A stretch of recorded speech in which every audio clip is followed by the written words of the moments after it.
Bem-vindos para mais um vídeo do Rapinas no Mar. Eu sou Alexandre Castro e hoje a gente vai falar sobre a Free Agents, né?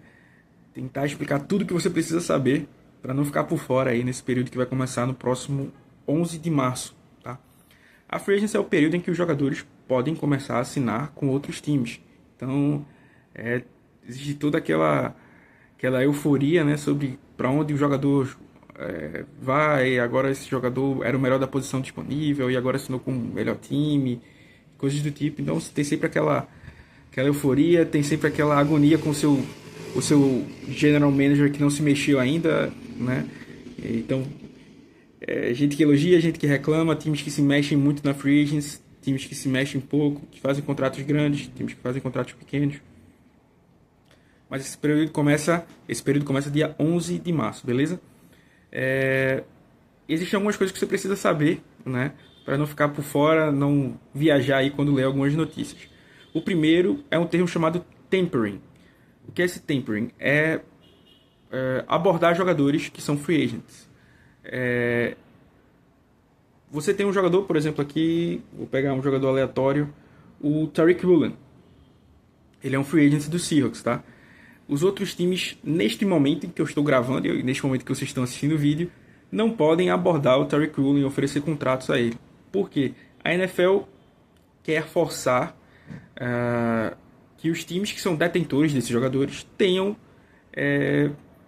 mais tranquilidade para renovar com os jogadores. Então, por exemplo, uma coisa é o Tariq Woolen aceitar uma oferta do Seahawks. Outra coisa é ele aceitar essa oferta do Seahawks com outras 5 ofertas na mesa para ele. Ele pode comparar e usar isso para negociar. Se os times abordarem jogadores antes desse período, eles são punidos com perda de piques no draft. Mas, na prática, isso acontece muito. É difícil que os times sejam pegos, mas acontece, né? Porque, às vezes, o período de free agency começa e com 1 minuto já tem contratos assinados, contratos complexos, que não foram discutidos em 1 minuto, né? Mas quando a NFL descobre, existem punições, inclusive os Dolphins sofreram essa punição alguns anos atrás, beleza?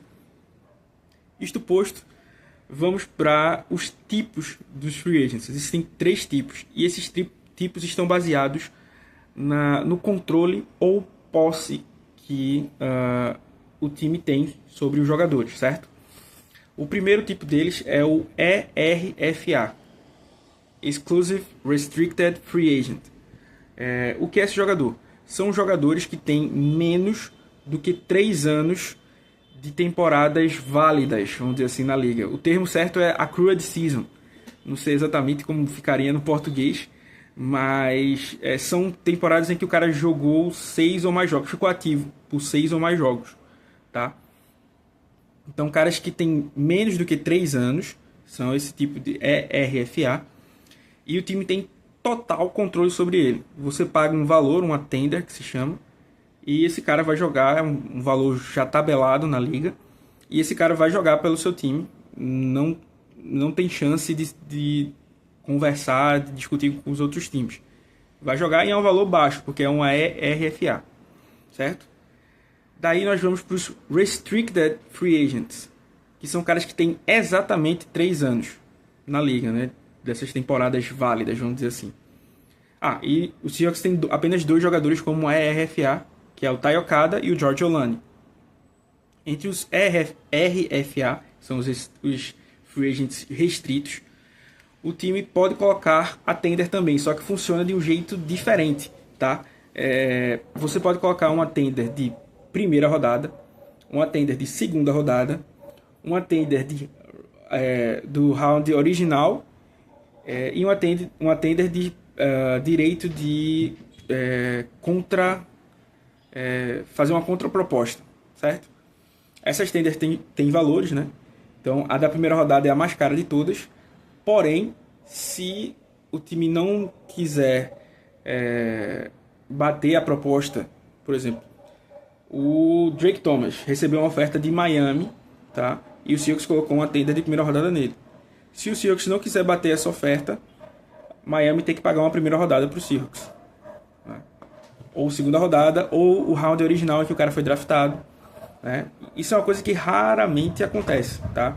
Acho que a última vez que aconteceu foi em 2017, um running back dos Bills, que foi escolhido na quinta rodada, assinou com os Patriots, e aí os Bills receberam uma quinta rodada, né? Ele tinha colocado uma tender de round original nele, e aí ele recebeu uma quinta rodada. Os Bills não quiseram bater a oferta. Então existem esses tipos, né? A de primeira rodada é a mais cara, depois segunda rodada, round original e chance e primeira direito de fazer a contraproposta. Então você percebe que o time tem um controle sobre o jogador, mas não é aquele mesmo controle que o ERFA tinha, que era total. Agora é mais ou menos, vamos dizer assim. E quem são esses jogadores? Cody White, Brady Russell, Brandon Pili, Drake Thomas, Jake Bobo, Chris Stoll e o AJ Feeling. E por fim, nós temos o Unrestricted Free Agent, ou seja, Free Agent irrestrito, o cara que pode... O time não tem mais nenhum controle. Se não renovou até a data da Free Agents, qualquer time pode entrar em contato com ele, ele pode assinar, o time não tem poder, controle nenhum sobre ele. Tá? E é o tipo de Free Agent mais comum que existe. Né? O Seahawks tem o Rashid Shaheed, Josh Jones, Boye Mafe, Kenneth Walker, Josh Jobe, Chas Surratt, Kobe Bryant, Tariq Woolen e Derek Young. Como eu disse, o time não tem controle nenhum sobre ele, não tem nada que limite. Até certo ponto. Existe o que a gente chama de Franchise Tag e Transition Tag. Vamos falar primeiro da Transition Tag, porque fatalmente vocês não vão ouvir falar sobre ela nessa free agency, porque é pouquíssimo usado. Os times pegam uma média dos 10 maiores salários daquela posição. Por exemplo, vou colocar uma tag no Kenneth Walker. Então pega os 10 maiores salários de running backs, faz uma média e vai ser esse o salário do Kenneth Walker, por exemplo.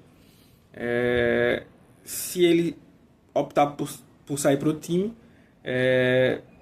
vai receber uma compensação de... nesse caso não recebe uma compensação no draft, né, mas tem o direito de fazer a contraproposta, tá? E ela é um pouco mais barata, porque a franchise tag, que é a mais usada, é a média dos 5 maiores salários. Então, obviamente, a média fica maior, ela fica mais cara. E aí, você tem dois tipos dela, a exclusiva e a não exclusiva. A não exclusiva é mais barata, mas o jogador tem a chance de negociar com outros times. Se ele decidir assinar, o time tem 7 dias para fazer uma contraproposta.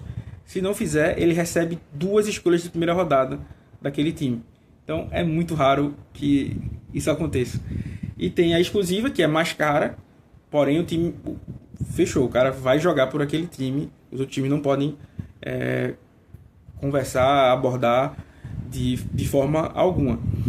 Os jogadores não gostam muito de receber a tag, porque é um contrato de 1 ano, por mais que seja um valor grande, não é totalmente garantido que ele vai ficar, que o time está se comprometendo com ele por muito tempo, então se acontecer alguma lesão pode complicar as coisas.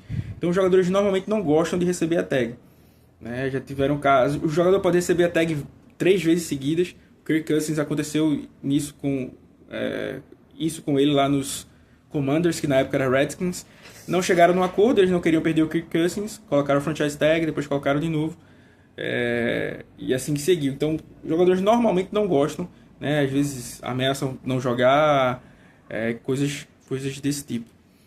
O que também acontece, que aconteceu em Seattle, por exemplo, é usar o tag and trade, né? Colocar a tag e trocar o jogador.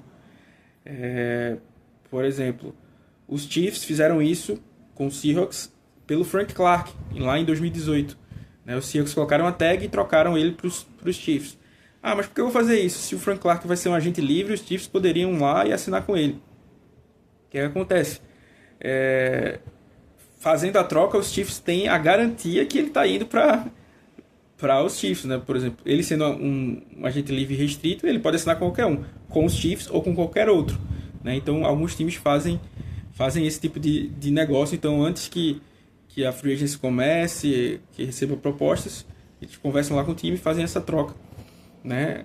Já foi um pouco mais comum essa tag and trade Para o caso de Seattle, a última vez que aconteceu foi com o Frank Clark. Beleza, pessoal? Então, só recapitulando, a Free Agency começa dia 11. Os times não podem conversar com agentes livres de outros times antes da Free Agency, isso é proibido.